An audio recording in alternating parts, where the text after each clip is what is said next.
بسم اللہ الرحمن الرحیم۔ السلام علیکم خواتین و حضرات، عائشہ وائس میں آپ سب کو نئی ویڈیو کے ساتھ خوش آمدید کہتے ہیں۔ امید کرتی ہوں آپ سب لوگ بالکل خیریت سے ہوں گے۔ آئیے محبت میں انتقام کی ایک سچی کہانی آپ سے شیئر کرتے ہیں۔ امید کرتی ہوں ویڈیو آپ کو پسند آئے گی۔ ویڈیو شروع کرنے سے پہلے میرے تمام نئے آنے والے ویور سے التماس ہے، جنہوں نے ابھی تک ہمارے چینل کو سبسکرائب نہیں کیا، وہ جلدی سے ہمارے چینل عائشہ وائس کو سبسکرائب کرتے ہوئے بیل نوٹیفیکیشن کو آن کر لیں تاکہ ہر نئی اپڈیٹ سے آگاہ ہوتے رہیں۔ گھنگروؤں کی چھن چھن کی دلکش آواز فضا کو رنگین بنا رہی تھی، ہر طرف گہما گہمی تھی۔ نوجوان لڑکے ادھر سے ادھر چکر لگا رہے تھے۔ 11 بج رہے تھے، مگر شہر کی مشہور طوائف شمع کا دروازہ ابھی تک بند تھا۔ حالانکہ رات کے 11 بجے تک وہ اپنے دروازے کھول دیتی ہے اور نوجوان مردوں کا ایک ہجوم لگا ہوتا ہے۔ اتنا راستہ بھی کہ لوگ آسانی سے اس تک پہنچ جائیں، یہ آج سے 20 سال پہلے کی بات ہے۔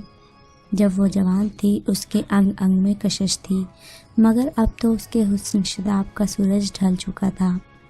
یہ تو دنیا کی پرانی ریت ہے کہ چڑھتے سورج کو سارے سلام کرتے ہیں اور ڈھلتے سورج کی طرف کوئی بھولے سے دیکھنا بھی گوارا نہیں کرتا۔ آج اس بازار میں اور بھی بہت سی خوبصورت طوائفیں اپنے حسن کی جوانی دکھانے آئی تھیں، مگر اب تک وہ عروج کسی کو نہیں نصیب ہوا تھا جو شمع کو حاصل تھا۔ پھر دیکھتے ہی دیکھتے شمع کا دروازہ کھلا اور وہ دروازے میں آن کھڑی ہوئی، اس طرح جیسے سب طوائفیں دروازے کے درمیان میں کھڑی ہو کر تماشائیوں کو دیکھتی ہیں۔ آج نہ جانے کیا بات تھی جو اس کا حسن سوگوار تھا۔ آنکھیں اداس تھی، وہی آنکھیں جو شرارتی تھی، آج اداس اداس لگ رہی تھی۔ نہ اس نے لباس پر کوئی توجہ دی تھی اور نہ ہی بالوں کو ٹھیک کیا تھا۔ وہ دروازے پر کھڑی باہر کی طرف دیکھ رہی تھی۔ بازار میں رونق بڑھ رہی تھی۔ شہر کے بڑے بڑے لوگوں کی بڑی بڑی گاڑیوں کی وجہ سے راستہ چلنا دشوار ہو گیا تھا۔ پائل کی جھنکار اور طبلے کی تھاپ میں تیزی آ گئی تھی۔ کچھ لوگ میدان چھوڑ کر گھر جا رہے تھے اور سب طوائفیں انہیں حسرت بھری نگاہوں سے جاتے ہوئے دیکھ رہی تھی۔ دور تک گاڑیوں کی لمبی قطاریں نظر آ رہی تھیں اور اس کا ماضی نقاب ڈالے کھڑا اس کے تصور میں بڑھ کر ماضی کا نقاب چہرے سے اتار رہا تھا اور ارد گرد کے ہنگاموں سے وہ بے خبر اپنے ماضی کو یاد کرنے لگی۔ یہ ان دنوں کی بات ہے جب وہ میٹرک کی اسٹوڈنٹ تھی، خوبصورت سی، معصوم سی، ہر غم سے آزاد۔ اسکول جانا اور گھر چلے آنا اس کا معمول تھا۔ اس دن وہ اسکول جانے کے لیے نکلی تو ایک لڑکے نے سائے کی طرح اس کے ساتھ ساتھ چلنا شروع کر دیا، بالکل چپ چاپ۔ لیکن جب بھی شمع نے اس کی طرف دیکھا تو اسے اپنی جانب دیکھتے ہوئے پایا۔ وہ گھبرا گئی اور جلدی جلدی چلنے لگی۔ دوسرے دن جب وہ اسکول جا رہی تھی تو تب بھی وہ لڑکا اس کی جانب دیکھ رہا تھا۔ پھر نہ چاہتے ہوئے بھی اس نے جب مڑ کر پیچھے دیکھا تو لڑکے نے اشارے سے اس کو سلام کیا۔ اس کی اس حرکت نے اس کی سانسوں کو اور بھی تیز کر دیا۔ وہ پسینہ پسینہ ہو گئی۔ تمام دن وہ عجیب عجیب انوکھے خیالات اس کے ذہن میں آتے رہے۔ وہ بڑے غور سے ٹیچر کا لیکچر سن رہی تھی، مگر ذہن میں اس لڑکے کی تصویر رقصاں تھی۔ اس نے کئی مرتبہ اس خیال کو ذہن سے جھٹکنے کی کوشش کی، مگر خیالات تھے کہ مسلسل بڑھتے جا رہے تھے۔ انہیں خیالات میں ڈوبی شمع جب اسکول سے نکلی تو وہ لڑکا باہر کھڑا تھا۔ ایک لمحہ تو وہ حیران رہ گئی، لیکن پھر وہ گھر کے راستے پر چل پڑی۔ وہ بھی اس کے ساتھ چلنے لگا۔ کتنی حسین ہو تم، شاید تمہیں پتہ نہیں ہے، وہ شمع کے قریب آتے ہوئے بولا تو وہ گھبرا گئی تھی۔ اس وقت سنسان سڑک کوئی ایک گاڑی گزر رہی تھی۔ اس نے اور تیزی سے چلنا شروع کر دیا۔ وہ اب بھی پیچھے پیچھے آ رہا تھا، مگر شمع نے اسے اس کی بات کا کوئی جواب نہ دیا۔ وہ گھر پہنچی تو اس کی حالت غیر ہو رہی تھی اور وہ غسل خانے میں نہانے کے لیے چلی گئی۔ بھی اس کے کانوں میں وہی الفاظ گونج رہے تھے۔ اسے یوں محسوس ہو رہا تھا جیسے وہ الفاظ اس کی رگ پہ میں سرایت کر چکے ہوں۔ وہ رات کو سونے کی کوشش کر رہی تھی تو نہ جانے کیسے اس کی بے چین نگاہیں چاند کی خوبصورتی میں الجھ گئیں۔ دوسرے دن وہ اسی جگہ ملا تو وہ نہ جانے کیوں اسے دیکھتے ہی بے اختیار مسکرا دی۔ وہ بھی جواب میں مسکرا دیا۔ پھر یہ روز کا معمول بن گیا۔ وہ لڑکا ہر روز اس کے ساتھ اسکول جاتا اور واپسی پر آتا۔ اسے دیکھ کر شمع پر ایک عجیب سی کیفیت طاری ہو جاتی، ایک عجیب سی بے خودی طاری ہوتی تھی۔ وقت گزرنے کے ساتھ ساتھ وہ دونوں ایک دوسرے کے قریب آتے گئے۔ وہ موسم بہار کی ایک رنگین شام تھی جب شمع پہلی بار اسے ملنے پارک گئی تھی۔ اس وقت کتنی ہی حسین امنگیں جوان ہوئی تھی، کتنی ہی تمناؤں نے جنم لیا تھا۔ مستقبل کے کتنے ہی خوبصورت محلات اسے تصورات کی وادی میں لے گئے۔ پھر ان خوابوں کی تعبیر دینے کے لیے خاندان کی عزت، والدین کا وقار، بھائی بہنوں کا پیار، اسے سب کچھ دینا پڑا۔ ہر چیز اسے منہ موڑنا پڑا۔ ایک نئے گھر کی دھن، ماں کا پیار، باپ کی شفقت کی مضبوط بیڑیاں کاٹ چکی تھیں۔ وہ ایک دن ہزاروں میل دور فیروز کے ساتھ ایک ہوٹل میں ٹھہری ہوئی تھی۔ یہ شمع کی زندگی کا ایک بھیانک موڑ تھا۔ اس رات وہ اپنا سب کچھ محبت پر قربان کر چکی تھی۔ وہ خاموش تھی کیونکہ اس کی نظر میں فیروز اس کا پیار تھا، اس کی تمناؤں اور آرزوؤں کا مرکز تھا۔ اس نے فیروز کے لیے اپنے خاندان کی عزت اور وقار کو داؤ پر لگا دیا تھا۔ وہ خوش تھی کہ اس کا محبوب اسے مل گیا۔ پھر رات وہ آہستہ آہستہ گزرتی گئے اور شمع نے کئی بار فیروز کو شادی کے لیے کہا، مگر اس نے ہر بار ٹال دیا۔ وہ کوئی نہ کوئی ایسا بہانہ بنا دیتا جسے سن کر شمع خاموش ہو جاتی۔ جو رقم اور زیورات وہ ایک ایک کر کے لے کر ختم کر چکا تھا۔ ایک روز فیروز نے شمع سے کہا، میں نوکری کی تلاش میں جا رہا ہوں، شام تک آ جاؤں گا۔ مگر وہ ایسا گیا کہ پیچھے مڑ کر بھی نہ دیکھا۔ صبح سے شام اور شام سے رات ہو گئی، اس نے نہ آنا تھا اور نہ آیا۔ شمع نے پھر کئی راتیں روتے گزاری تھیں، اور ایک مجبور لڑکی اس کے سوا اور کر بھی کیا سکتی ہے۔ 4 روز کے بعد ایک اور شخص نے اس کا ہاتھ تھام لیا جو بڑا ہمدرد دکھائی دیتا تھا۔ وہ اس ہوٹل کا مالک تھا۔ وہ ایسے خوش تھی جیسے خدا نے اس کے لیے اپنی رحمت کا فرشتہ بھیج دیا ہو۔ اس کے دلاسوں اور حوصلوں نے شمع کا دل بڑھایا۔ اس نے اپنی تمام داستان اسے سنا دی۔ وہ اسے اپنے کمرے میں لے آیا۔ اب وہ بے حد خوش تھی۔ اسے پناہ گاہ مل چکی تھی۔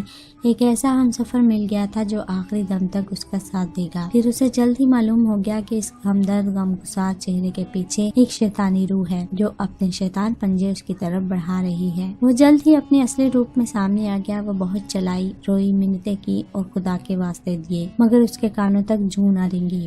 فرشتوں نے بھی اس ظلم پر اپنے چہرے چھپا لیے تھے۔ وہ اپنے بچاؤ کے لیے کچھ بھی نہ کر سکی۔ پھر ہر رات آنے والے اس کے نئے نئے چہرے دکھائی دیتے اور اپنے پیٹ کے لیے سب کچھ کرنے لگی تھی۔ پھر ایک روز ایک بہت بڑا تاجر آیا جو گھنٹوں ہوٹل کے مالک کے ساتھ باتیں کرتا رہا۔ پھر دوسرے روز وہ تاجر اسے اپنے ساتھ اس بازار میں لے گیا جہاں کھلے عام تاجروں کی تجارت ہوتی ہے۔ اسے بھی اس بازار میں اونچی جگہ پر ایک کمرہ دے دیا گیا۔ اب اس کی زندگی میں ایک نیا موڑ آ گیا تھا۔ اسے مرد کی ذات سے شدید نفرت ہو چکی تھی۔ اسے ہر شخص میں فیروز کے مکروہ چہرے کی جھلک نظر آتی۔ وہ ہر مرد کو اپنا دشمن قصور کرتی اور انتقام لینا چاہتی تھی۔ زبردست انتقام، اتنا خوفناک انتقام کہ سماج کانپ اٹھے۔ اس نے اپنے آپ کو زیادہ سے زیادہ دلکش بنانے کی کوشش کی اور نئے نئے ماڈرن طریقے سے اپنے آپ کو سنوارنا شروع کر دیا۔ جلد ہی وہ اپنے مقصد میں کامیاب ہو گئی۔ اس کے حسن و جمال کا دور دور تک چرچا ہونے لگا۔ اس کے گھنگروں کی جھنکار میں دولت کے انبار لگ جاتے۔ یوں وہ اس بازار کی سب سے حسین طوائف بن گئی۔ بڑے بڑے تاجر ذمہ دار اس کے قدموں میں جھکتے تو وہ خوشی سے جھوم اٹھتی، کہکے لگاتی، اتنا روپیہ لیتی کہ وہ کلاش ہو جاتے۔ جب ان کے پاس دینے کے لیے کچھ بھی نہ رہتا تو وہ انہیں دھکے دے کر اپنے دروازے سے باہر نکال دیتی۔ اس طرح اس سے بہت ہی سکون ملتا۔ لیکن ابھی اس کا انتقام پورا نہیں ہوا تھا۔ ابھی اسے اور انتقام لینا تھا، مگر وقت نے اس کا ساتھ نہ دیا اور اس کی جوانی بڑھاپے میں تبدیل ہو گئی۔ اچانک اس کے خیالات کا سلسلہ ٹوٹ گیا۔ ماضی کے اندھیروں سے نکل کر یکدم وہ اجالے میں آ گئی۔ اس نے اپنے پریشان بالوں پر ایک نگاہ ڈالی۔ بالوں کی سفیدی اس کا منہ چڑھا رہی تھی۔ وہ زیادہ دیر اپنے بالوں کو نہ دیکھ سکی۔ اس نے خالی خالی نگاہوں سے باہر کی جانب دیکھا جہاں لوگوں کا ہنگامہ عروج پر تھا۔ دور تک گاڑیوں کی چمکتی ہوئی قطاریں لگی ہوئی تھی۔ وہ ان سب کاروں کے لوگوں کو اچھی طرح جانتی تھی۔ وہ شہر کے ایک مشہور تاجر فیروز کی کار تھی، اور وہ کتنی حسین ہو تم۔ وہ چونک پڑی۔ وہی الفاظ، وہی آواز جو آج سے 28 سال پہلے اس کے کانوں میں نشہ بن کر اتری تھی، آج وہی آواز اس کے کانوں میں گرم گرم شیشے کی طرح اتر رہی تھی۔ وہ ایک دم کمرے سے نکل کر گلی میں آ گئی۔ ارے سنو، تمہارا نام فیروز ہے کیا؟ وہ نرمی سے بولی۔ ہاں، کیا بات ہے؟ وہ مسکرا کر بولا۔ یہ سن کر شمع نے ایک جھٹکے سے فیروز کے گریبان کو پکڑ کر زور سے اپنی طرف کھینچا۔ نہ جانے اس میں اتنی طاقت کہاں سے آ گئی تھی۔ اچانک فیروز جھٹکے سے توازن برقرار نہ رکھ سکا اور پیچھے کی طرف گر پڑا۔ شمع نے قریب پڑی ہوئی لوہے کی پائپ اٹھا کر زور سے اس کے سر پر دے ماری۔ فضا میں ایک چیخ بلند ہوئی اور فیروز کا چہرہ مسخ ہو کر رہ گیا۔ دیکھتے ہی دیکھتے وہاں لوگوں کا ایک ہجوم لگ گیا۔ وہ پاگلوں کی طرح فیروز کو مار رہی تھی۔ جب تک فیروز نے تڑپ تڑپ کر جام نہ دے دی۔ خون سے اس کے کپڑے سرخ ہو رہے تھے۔ پھر وہ اپنے کپڑے پھاڑنے لگی، سر کے بال نوچنے لگی۔ دیکھتے ہی دیکھتے پولیس نے اسے حراست میں لے لیا۔ ہر آدمی کی زبان پر تھا شمع پاگل ہو گئی ہے، اس نے اپنی زندگی کو لوگوں کے سامنے تماشا بنا دیا ہے اور ایک شخص کا خون کر دیا۔ وہ قاتل ہے، خونی ہے۔ اس نے بازار میں آج بھی رونق رہتی ہے، فائل کی جھنکار پر دولت لٹائی جاتی ہے، لیکن شمع کا کمرہ ویران پڑا ہے۔ اس کمرے میں کوئی بھی طوائف نہیں رہتی، کمرے کی ہر چیز بکھری پڑی ہے۔ ہر روز رات کے وقت نئے زندگی کے تماشے لگتے ہیں، نہیں تو شمع نہیں ہے۔ عدالت نے فیروز کے قتل میں عمر بھر کی قید سنا دی۔ جیل کی سلاخوں کے پیچھے وہ زندگی کے دن کاٹ رہی ہے۔ شاید یہی مکافات عمل ہے، جو جیسا کرتا ہے ویسے ہی پھل پاتا ہے۔ خواتین و حضرات، یہ ایک دکھی کہانی تھی اس لڑکی کی جس نے اپنی محبت کے پیچھے اپنے خاندان کی عزت کو داؤ پر لگا دیا۔ میری ان لڑکیوں سے ریکویسٹ ہے جو کہ ایک چھوٹے سے دنوں کی، تھوڑے سے دنوں کی محبت پر اور مہینوں کی، سالوں کی محبت کو اپنی زندگی سے نکال پھینکتی ہیں۔ کیا آپ کو لگتا ہے کہ آپ کی زندگی میں شامل ہونے والا ہر شخص آپ سے مخلص ہے؟ اپنی زندگی کو تماشا بننے مت دیں اور اپنی زندگی کو ایسے لوگوں کے ہاتھ میں مت دیں جو کہ صرف آپ کو اپنی ضرورت کے لیے استعمال کرتے ہیں۔ میری ریکویسٹ ہے، اگر کوئی ایسی لڑکی جو کہ اپنی محبت کے پیچھے اپنے والدین کی عزت کو، اپنے والدین کی محبت کو فراموش کرنا چاہتی ہے، ان کے لیے میری ریکویسٹ ہے کہ پلیز اپنے والدین کو جیتے جی مت ماریے، ان کی عزت کو، ان کی غیرت کو دنیا میں تماشا مت بنائیے، کیونکہ آپ کی زندگی میں شامل ہونے والا ہر شخص آپ کے ساتھ مخلص نہیں ہوتا۔ امید کرتی ہوں کہ اسی میسج کے ساتھ آپ کو ہماری ویڈیو اچھی لگی ہوگی۔ ویڈیو کو پسند آنے کی صورت میں لائک کرتے ہوئے شیئر ضرور کیجیے گا اور کمنٹ میں ضرور بتائیے گا آپ کو ہماری ویڈیو کیسی لگی۔ ملتے ہیں ایک اور ویڈیو کے ساتھ، تب تک اپنا خیال رکھیے، ہمیں اپنی دعا میں یاد رکھیے۔ اللہ حافظ۔